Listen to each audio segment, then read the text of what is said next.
여러분 안녕하세요. 반갑습니다. 오늘도 우리 주님의 능력의 은혜가 넘치는 귀하고 복된 날이 예배가 되기를 간절히 바라고 기도합니다. 함께 찬양하겠습니다.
오늘 우리가 함께 은혜를 나눌 말씀은 사도행전 2장 22절부터 36절의 말씀인데요. 22절 한 절만 우리 같이 먼저 읽어보도록 하겠습니다. 이스라엘 동포 여러분, 이 말을 들으십시오. 여러분이 아시는 바와 같이 나사렛 예수는 하나님께서 기적과 놀라운 일과 표징으로 여러분에게 증명해 보이신 분이십니다. 하나님께서는 그를 통하여 여러분 가운데서 이 모든 일을 행하셨습니다. 아멘. 우리는 베드로의 설교를 통해서 오순절날 임하신 성령 강림의 의미에 대해 알아보고 있습니다. 첫 번째 단락을 통해 베드로는 오순절날 성령 강림 사건은 단순한 사건이 아니라 구약 성경에서 예언자들을 통해 하나님께서 약속하신 마지막 때가 이제 도래했음을 확정하는 사건이라는 것을 알려주었습니다. 즉, 메시아의 시대가 시작이 되었다. 하나님의 나라가 임하였다. 하나님께서 새로운 백성들을 불러 모으시는 새 시대가 시작이 되었다라고 하는 것이었습니다. 자, 그러면 여기에서 당연히 질문이 이제 제기가 됩니다. 당시 유대인들은 이런 질문을 분명히 했을 것입니다. 오순절날에 성령 강림이 마지막 때에 부어주시겠다라고 한 바로 그 성령의 사건이라고 한다면, 그러면 마지막 때에 오시는 그 메시아는 어디 있느냐라는 것이죠. 메시아가 가져오시는 하나님의 그 큰 구원은 어디에 있느냐? 메시아가 가져오시는 하나님의 나라는 어디에 있느냐라고 하는 질문입니다.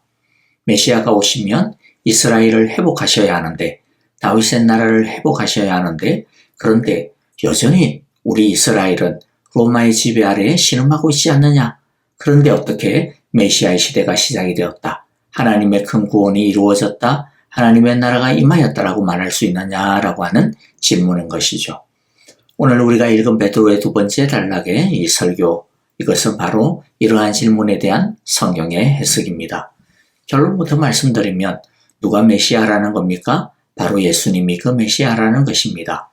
그러면 메시아가 가져온다라는 하나님의 그 큰 구원은 무엇입니까? 하나님의 큰 구원은 유대인들이 기대하듯이 로마를 무너뜨리고 이스라엘을 세계 제1국가로 만드는 것이 하나님의 큰 구원이 아니라 인류를 죄에서부터 건지시고 해방시키시는 일이 진짜 하나님의 큰 구원이라는 것입니다. 그러면 하나님의 큰 구원은 어떻게 이루어졌는가? 바로 예수님께서 십자가에서 죽임을 당하시고 사흘 만에 부활하심을 통해 일어났다라는 것이죠. 자, 그러면 메시아가 이루는 하나님의 나라는, 메시아가 회복하는 다윗의 나라는 뭐라는 거냐? 그것은 바로 예수님이 왕이 되시는 나라라는 겁니다. 그래서 유대인이 당시에 기대하였던 것처럼 예루살렘에 다시 다윗의 나라가 세워지는 것이 아니라 예수님을 주인으로 왕으로 믿고 영접하는 사람들, 새로운 영적 이스라엘을 통하여 하나님의 나라가 이루어져 간다라는 것입니다. 자, 오늘의 말씀을 다시 간단하게 좀 정리를 해보도록 해보겠는데요. 22절에서 베드로는 성전에 모인 유대인들을 향하여 다시 한 번 더 주목하도록 주의를 집중시킵니다. 그리고 그가 전하는 메시지가 무엇입니까? 나사렛 예수에 관한 것이었습니다. 우리는 여기에서 매우 중요한 사실 한 가지를 반드시 마음에 새겨야 합니다. 그것은 성령의 주제는 언제나 예수 그리스도라는 것입니다. 이것이 매우 중요합니다.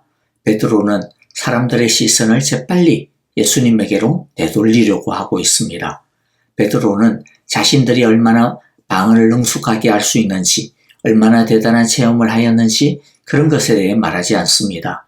그런 것을 자랑하지도 않습니다. 오히려 그런 것을 이용하여 사람들로 하여금 예수님을 주목하도록 하고 있는 것이죠. 성령을 건강하게 올바르게 받은 사람의 특징이 무엇이냐면 그 사람이 말하는 중심이 언제나 예수님이라는 겁니다. 예수님을 전하는 것입니다. 사도행전 1장 8절에서도 예수님께서 무엇이라고 하셨습니까? 성령이 너희에게 임하면 너희가 능력을 받게 될 텐데 그렇게 되면 너희가 어떻게 된다고요? 그 사람이 어떻게 된다고 했습니까? 예수님을 증거하는 증인이 된다라고 했습니다. 그러니까 성령을 받은 사람은 예수님을 전하고 싶어 하는 것이 정상이라는 것이죠. 그리고 예수님은 또 제자들에게 성령님을 보내어 주시겠다라고 말씀하시면서 그 성령님이 오시면 그가 이렇게 할 것이라고 알려주었습니다. 요한복음 15장 26절 27절인데요. 내가 아버지께로부터 너희에게 보낼 보혜사 곧 아버지께로부터 오시는 진리의 영이 오시면 그 성령님이 오시면 그 영이 나를 위하여 증언하실 것이다. 그렇기 때문에 27절에 어떻게 된다 그래요? 너희도 처음부터 나와 함께 있었으므로 나의 증인이 될 것이다. 자, 그러므로 누군가가 자기가 성령을 엄청나게 많이 받은 사람이야. 야, 나를 갖다 좀 봐. 막 그렇게 하면 그 사람이 진짜 성령을 받은 사람인지 아닌지 막 무작정 따라가면 안 됩니다. 우리는 잘 점검해 봐야 되는데요. 그 점검의 기본 중에 기본이 뭐냐면 그 사람의 예수 중심이냐 아니냐라고 하는 것을 보는 겁니다. 예수님을 전하는 사람이냐 아니냐, 예수님의 정의 노릇을 얼마나 제대로 하고 있느냐 아니냐라고 하는 것을 살펴보고 점검해 보는 겁니다. 아무리 엄청난 체험을 하고 심지어는 대단한 무슨 기적을 일으킨다 하더라도 그런데 예수님을 높이지 않으면, 예수님을 전하지 않으면, 예수님을 중심에 두지 않으면, 하나님의 영광을 드러내지 않으면 그거는 쓰레기입니다. 또한 마찬가지로 여러분, 우리가 성령을 받았습니까? 그렇다면 우리도 베드로처럼 예수님을 전해야 합니다. 드러내야 합니다. 성령님께서 우리 속에서 계속해서 예수님을 전하라고 하실 것이기 때문에 예수님을 숨길 수가 없을 것이고 예수님을 전하는 것을 거부할 수가 없을 것입니다. 자, 이제 봅시다. 베드로가 예수님에 대하여 증거하고 전하고 있는 내용이 무엇입니까? 이것을 통해서 우리가 알아야 되는 예수님에 대한 진리들에 대해 다시 한 번 더 점검받기를 원해요. 첫 번째는 예수님은 하나님께서 보내신 자다. 다른 말로 하면 하나님의 아들이다 라고 하는 것을 베드로는 전하고 있습니다. 22절이죠. 예수님께서 생전에 행하신 모든 일들은 다 하나님의 능력으로 행하신 것이다 라는 것입니다. 그 다음에 23절에 보면 두 번째는 예수님은 무법자들의 손에, 죄인들의 손에 죽었다 라고 하는 것이죠. 다른 말로 하면 이거는 당시 유대인들에게 해당되어지는 말만이 아닙니다. 바로 내가, 죄인인 내가 예수님을 죽였다라고 하는 것이죠. 세 번째 24절부터 32절 길게 내용이 나오는데 그러나 예수님은 부활하셨다라는 겁니다. 하나님께서 예수님을 다시 살리셨다라는 것이죠. 네 번째 33절부터 44절에서는 무엇을 말씀합니까? 예수님은 승천하셔서 하나님의 오른쪽에 앉아 계신다. 자, 그런데 오른쪽에 앉는다라고 하는 의미가 뭐냐면 통치자로, 왕으로 등극한다라고 하는 뜻입니다. 자, 물론 예수님은요, 그 이전부터 성부 하나님과 함께 창조 주셨습니다. 온 세상의 주인이며 왕이셨습니다. 자, 그런데 굳이 왜 예수님이 하나님의 오른쪽에 앉았다, 예수님이 왕이 되셨다, 또 빌립보서 2장을 빌려서 표현하는 것을 보면 모든 이름 위에 뛰어난 이름을 주셨고 하늘과 땅 위와 땅 아래에 있는 모든 것들이 예수님의 이름 앞에 무릎 꿇게 하셨고 모두가 예수님을 주님이시라고 고백하게 하셨다. 이렇게 마치 이제야 부활해서 성천하신 다음에야 예수님께서 오른쪽에 앉으신 것처럼 왕이신 것처럼 표현하실까요?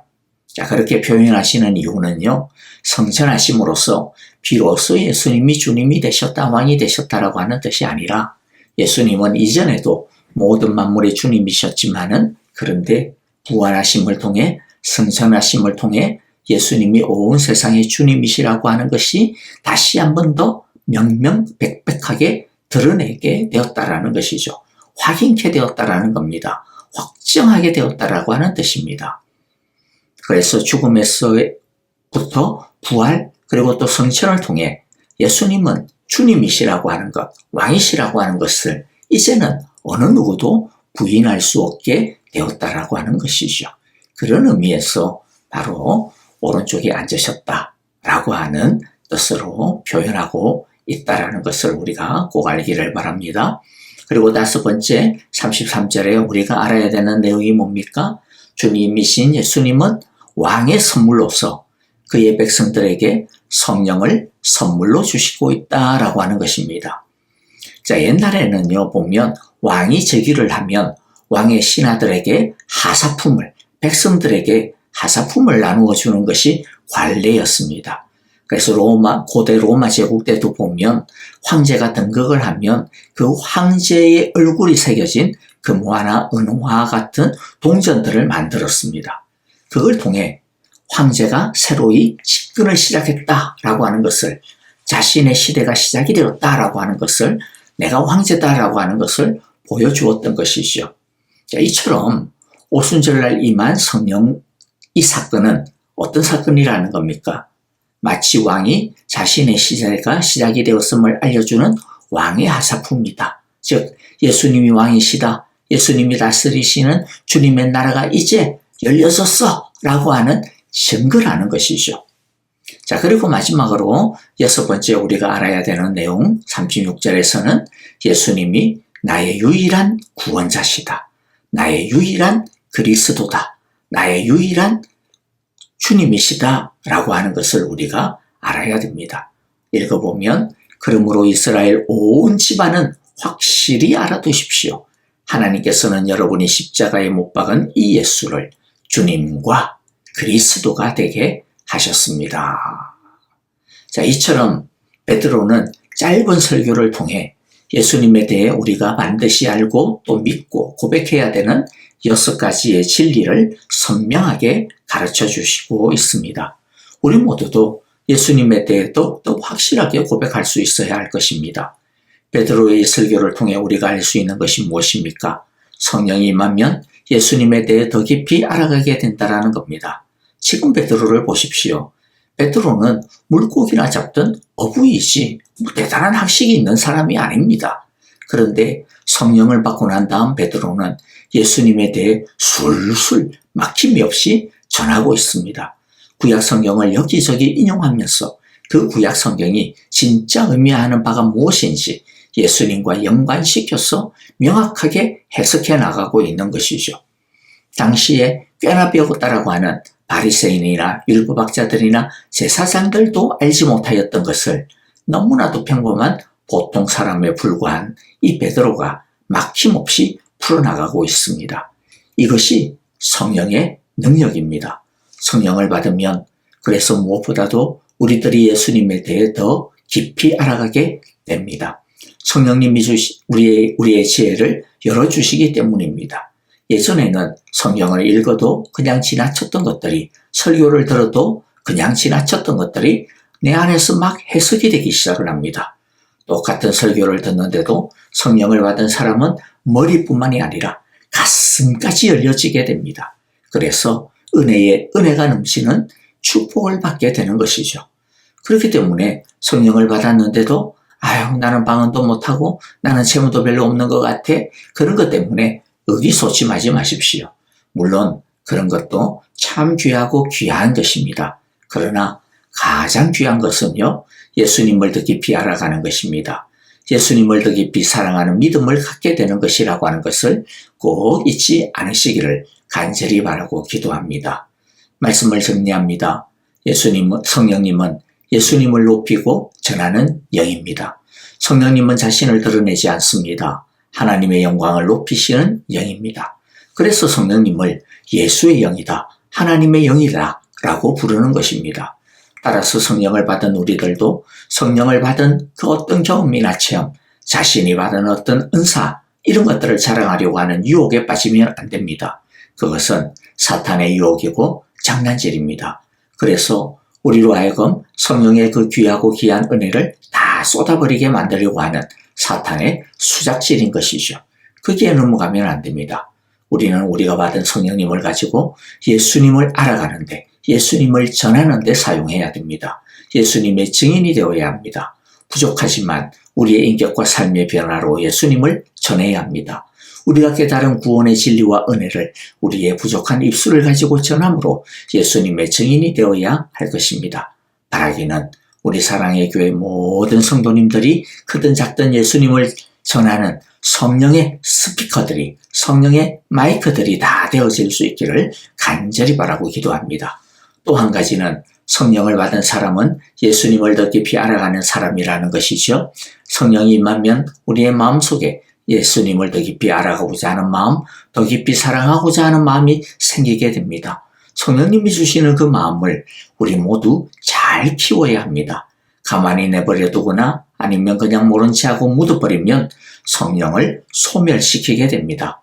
예수님을 더 깊이 알고 더 사랑할 때 역으로 우리는 성령님을 더 깊이 알아가게 되고 더 풍성하게 경험하게 되어지게 되는 것입니다.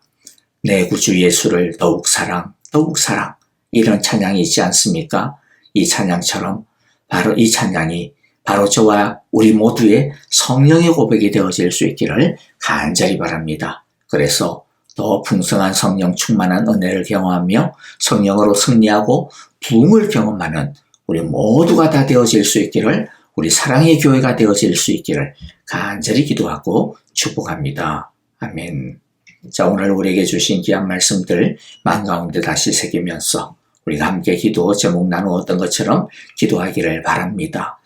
그리고 또 우리 형제자매들을 위하여 기도합니다. 아프신 분들을 위하여 김정수 권사님, 지수영 집사님, 전정자 집사님, 김태수 집사님의 회복을 위하여 여러분들 기도해 주시고요. 특별히 어제부터 우리 이제 주일 아침까지 EM과 유스 우리 수련회가 있습니다. 주님, 예수님을 더욱더 알게 하소서. 예수님을 전하는 우리 젊은 형제 자매들이 되게 하소서라고 우리 함께 기도해 주시고 성령의 뜨거운 불같은 은혜가 넘치는 수련회가 될 수 있도록 기도해 주시기를 바랍니다.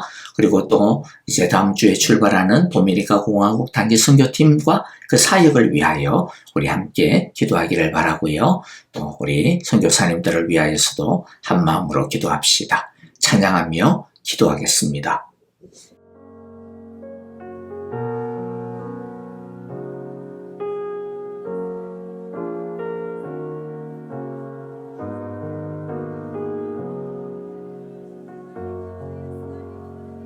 예수는 나의 힘이요 예수는 나의 생명이라 예수는 나의 참 기쁨 참 소망 예수는 나의 꿈이라 예수는 나의 힘이요 예수는 나의 생명이라 아멘. 예수는 나의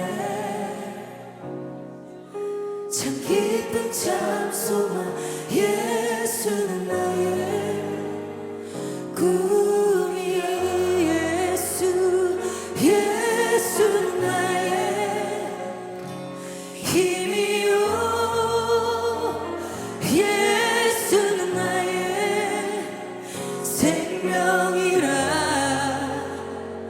예수는 나의 참 기쁨 참 소망 예수는 나의